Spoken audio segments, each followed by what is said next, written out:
कि आज से यह भारत अब राम राज्य में प्रवेश करेगा। 22 जनवरी के बाद इस देश के SC ST OBC का इम्तिहान होगा कि 22 जनवरी के बाद भारत का संविधान कितना बचेगा। इसकी तैयारी हमें करनी है संविधान को हाथ में लेकर। आज का सबसे बड़ा एजेंडा इस देश का क्या है कि मंदिर बन गया और वहीं बन गया, राम राज्य आ रहा है। और राम राज्य में एक लक्ष्मण यहां खड़ा होकर पूछ रहा है कि वंचितों और शोषितों की जगह कहां है।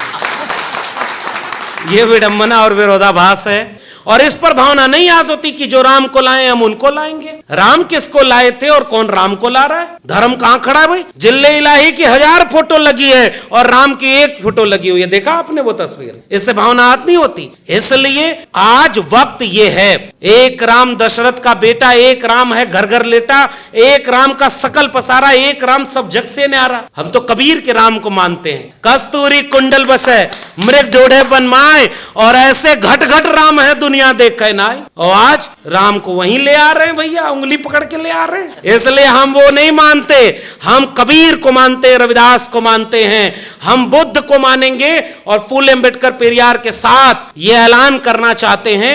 जैसे गांव के लोग ये नहीं समझते कि मंदिर किसी सुप्रीम कोर्ट के ऑर्डर से बन रहा है, वो समझते हैं कि जिले इलाही बनवा रहे हैं, अपनी जेब के पैसे से बनवा रहे हैं, और निमंत्रण भी वही बांट रहे हैं। नहीं जाओगे तो तुमको देशद्रोही कह देंगे।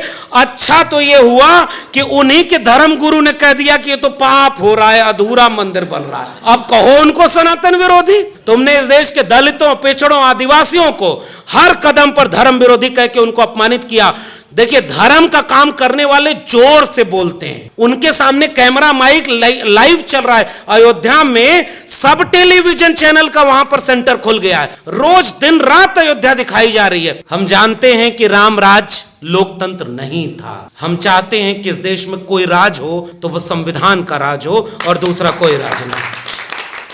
उस संविधान ने सबको बराबर का हक दिया। उस संविधान ने यह हक दिया कि जिसे मंदिर बनाना है, मंदिर बनाने वाले, मंदिर में आस्था रखने वाले मंदिर बनाएं और उसका कार्यक्रम करें। मस्जिद बनाने वाले उसका काम करें, चर्च और गुरुद्वारे वाले अपने धर्म का प्रचार करें। यह संविधान इसकी इजाजत देता है। लेकिन जनता का वोट लेकर के सत्ता पाने वाले स्कूल, कॉलेज, विश्वविद्यालय बनाएं, इसके लिए भारत का संविधान लिखा गया। और वो लोग केवल धार्मिक काम कर रहे हैं। जिस व्यक्ति ने गुजरात का मुख्यमंत्री रहते हुए कभी अपनी जाति नहीं बताई थी, और जब उसे प्रधानमंत्री बनना हुआ तो उसने कहा कि मैं ओबीसी मां का बेटा हूं। और जब 2019 आया तो उसने कहा कि मैं तो अति पिछड़ी मां का बेटा हूं। और जब इस देश के लोगों ने कहा कि आप ओबीसी हो तो एक अच्छा काम करा लो, इतिहास में तुम भी अमर हो जाओ कि जाति जनगणना करा लो, अचानक बोला कि जाति तो होती ही नहीं। ये है इस देश की हकीकत। एक तरफ राम राज्य है ना, मेरी झोपड़ी के भाग आज खुल जाएंगे, राम आएंगे, गाने बज रहे। और आज ही जिले इलाही का एक भाषण हुआ है। मैं जब जिले इलाही कह रहा हूं तो समझ तो रहे ना किसको कह रहा हूं, क्योंकि वैचारिक मंच पर नाम नहीं लिया जाता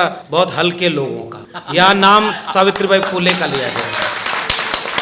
उन्होंने कहा कि बहुत दिनों तक वो टेंट में थे तो उन्हें बहुत पीड़ा है। काश बचपन में मैं भी ऐसे टेंट के घर में रह पाता। शायद उन्हें नहीं दिखता कि आज भी इस देश की बहुसंख्यक वंचित शोषित जमात के लोग टेंट जैसी झोपड़ी के घर में रह रहे हैं, जिनमें अभी कोई उजाला नहीं पहुंचा है।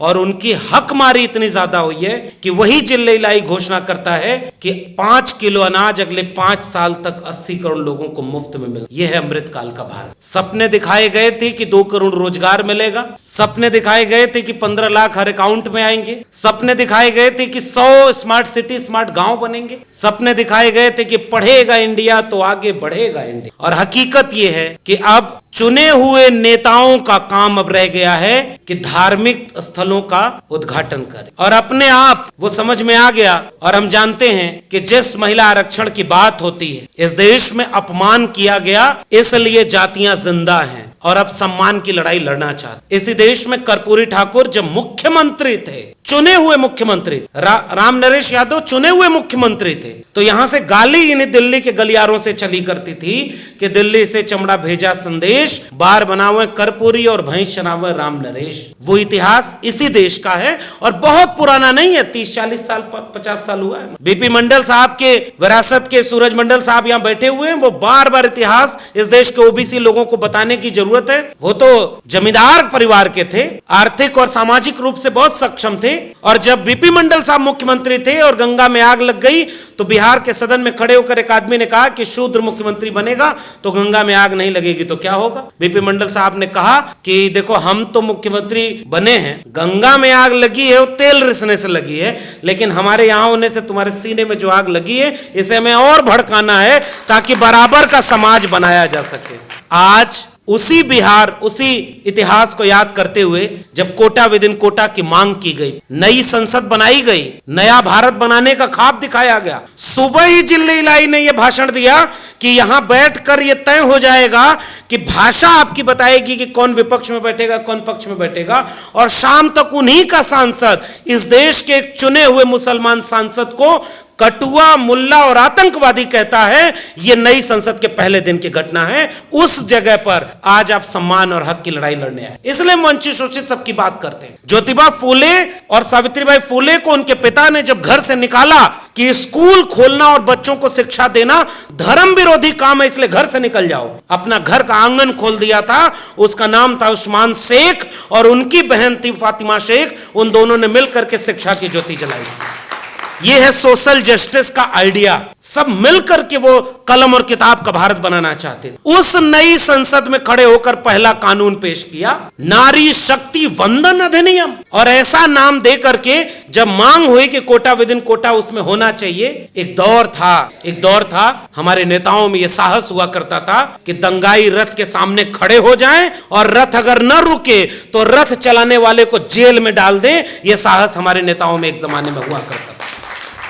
हमारे नेताओं में एक जमाने में यह साहस था कि अगर उत्तर प्रदेश के मुख्यमंत्री हैं और मुख्यमंत्री ने कानून की राजा की शपथ ली है, संविधान की शपथ ली है, तो कोई दंगाई भीड़ अगर किसी पर हमला करने जा रही हो तो उसको रोकने के लिए, कानून और संविधान को बचाने के लिए अगर गोली चलानी पड़े तो भी चलाने का साहस था। और इन रथ रोकने वाले और गोली चलाने वाले को कभी जेल नहीं हुई। और जो दूसरे मुख्यमंत्री बने वो ओबीसी समाज के थे और उन्होंने शपथ पत्र दिया था संसद में, सुप्रीम कोर्ट में, कि हम विवादित ढांचे पर कोई भी कुछ भी होने नहीं देंगे, और उनके रहते वो हुआ। उन्हें एक दिन की जेल भी होनी पड़ी थी। कानून का राज कहां था और कानून के खिलाफ कौन था? आज चूंकि वक्त ऐसा है कि ये सारी बातें बोल दीजिए तो लोगों की भावना आहत हो जाती है। और महिला कोटा विद इन कोटा और उसका वो किस्सा कि जब सदन में खड़े होकर लालू, मुलायम और शरद यादव ने विरोध किया तो उन्होंने कहा था 3 यादवाज अगेंस्ट वुमेन रिजर्वेशन, जबकि शरद जी ने खड़े होकर कहा कि 33% क्या 50% करना है तो 50% रिजर्वेशन महिलाओं को दो, लेकिन कोटा विद इन कोटा के साथ ये मांग होनी चाहिए। लेकिन अखबार में कौन, टेलीविजन में कौन, और महिला विरोधी घोषित कर दिया। आज हम शुक्रिया अदा करते हैं उन पार्टियों का भी जो 2010 में जाति जनगणना के समय थोड़ी चाल चल दी है, इसलिए जाति जनगणना एक्ट के तहत नहीं हो पाई, लेकिन आज वो भी जाति जनगणना की बात करते हैं, न्याय यात्रा निकाल रहे हैं और वो कहते हैं कि सामाजिक न्याय होना चाहिए। तो हम विचारधारा के साथ उन सारे लोगों के साथ खड़ा होना चाहेंगे जो वैचारिक रूप से हमारे साथ खड़े।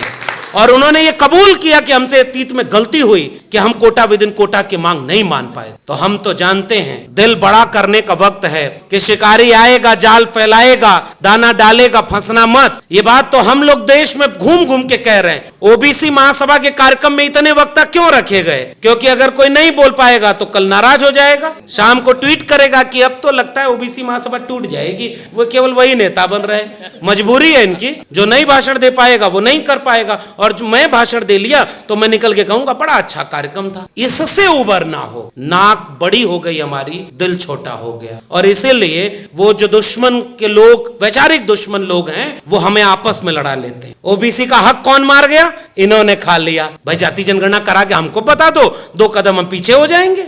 हम तो तुम्हारे हित की बात कर रहे हैं। बिहार सरकार को यहां से क्रांतिकारी सलाम करिए कि उसने जाति जनगणना कराकर बता दिया कि 3% वाले 60% से 90% कब्जा किए हैं, और जो 63% हैं वो 23% भी नहीं कब्जा किए हैं। ये आइडिया ऑफ इंडिया का सवाल है। इसलिए जाति जनगणना आज इस देश में जो भी उठाए इस मांग को, हमें उसके साथ खड़े होने का वक्त है। लेकिन इस देश में शिक्षा की मांग करने वाले लोगों की लड़ाई को कोई लड़ना नहीं चाहता। इसलिए कई बार हमारे लोगों को भी लगता है कि अब तो एक ही तरह का नैरेटिव है। लेकिन हम लोग इस मंच से कहते रहेंगे, शिकारी आएगा, जाल फैलाएगा, दाना डालेगा, लेकिन चिड़ियों फंसना मत। मगर एक बात और याद रखिएगा, जाल में कबूतर ही फंसाए जाते हैं, बाज नहीं फंसते। इसलिए अगर ताकत का एहसास हो कि आपको अगर आबादी ज्यादा है तो जिम्मेदारी भी ज्यादा है। और मैं ओबीसी लोगों से एक ही गुजारिश करता हूं, प्रोफेसर रतन लाल ने जो बात कही उसको इंडोर्स करते हुए कहता हूं, डॉक्टर रितु अगर कोई लड़ाई लड़े और उसके साथ अगर ओबीसी के लोग नहीं खड़े हैं तो माफ करिए 85% की बात करना बेमानी है। अगर डॉक्टर लक्ष्मण यादव के साथ अन्याय हुआ और उसके साथ पूरा दलित समाज खड़ा हुआ तो यह बताने की जरूरत नहीं है कि 85 और 90% लोग एक हैं, क्योंकि वो रिश्ता सामने दिख जाता है जरूरत पड़ने पर कौन किसके साथ खड़ा है। आखिरी वाक्य, दिल बड़ा करें और नाक छोटी कर लें। आइए मिलकर के, बहुत बुरा वक्त आने वाला है और इसकी घोषणा नहीं होगी, ये चुपचाप आएगा। रामराज आएगा तो शंभूक वध होगा। इसलिए हम शंभूक को मानने वाले लोग एक सवाल करते हैं कि राम राज नहीं, आप राम को अपने पास रख लो, राज हमारे पास दे दो, हम संविधान का राज बनाएंगे। बहुत बहुत धन्यवाद।